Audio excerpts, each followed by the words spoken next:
అది లేదు.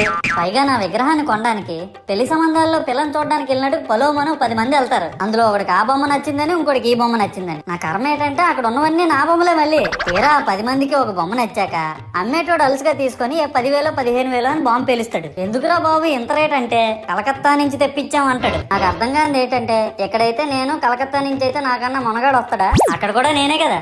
ఇలా నన్ను బజార్లో పెట్టి బేరం ఆడి నా మొహానికి ముసుగేసి వ్యాన్ ఎక్కిస్తారు. ఆ వ్యాన్ డ్రైవర్ గాడు నేను ఉన్నానని కూడా చూడకుండా ఏదో ఆలోచించుకుంటా డ్రైవ్ చేస్తా గతకల్లో గబ్బి గుబ్బి అని తించేసి నా కాల్లో చెయ్యి ఎరగొట్టేస్తాడు. ఈ విషయం చందాలు ఇచ్చిన చిన్నోళ్ళకి తెలిస్తే మళ్ళీ ఇరిగిపోయిన బొమ్మ పెట్టకూడదని ఏ బొమ్మ రాసి కవర్ చేసేస్తారు. సరేలే జరిగిందేదో జరిగింది, నా భక్తులే కదా కూల్ బ్రో అని చిల్లయ్యే లోపు నన్ను పందిర్లో పెట్టి ముసుగు తీసి నాకన్నా పొడుగున్నే సౌండ్ బాక్సులు 2 నా చెవులు పక్కన పెట్టి డీజే గణేష్ బ్రో అని చెప్పి నా పాటలను కూనీ చేస్తారు. సరేలే పిల్లలు కదా ఇప్పుడు కాకపోతే ఎప్పుడు ఎంజాయ్ చేస్తారు, కాసేపట్లో పూజ స్టార్ట్ చేస్తారని వెయిట్ చేస్తా ఉంటే ఆ 5 రూపాయల వ్రతకల్పన బుక్ చూస్తే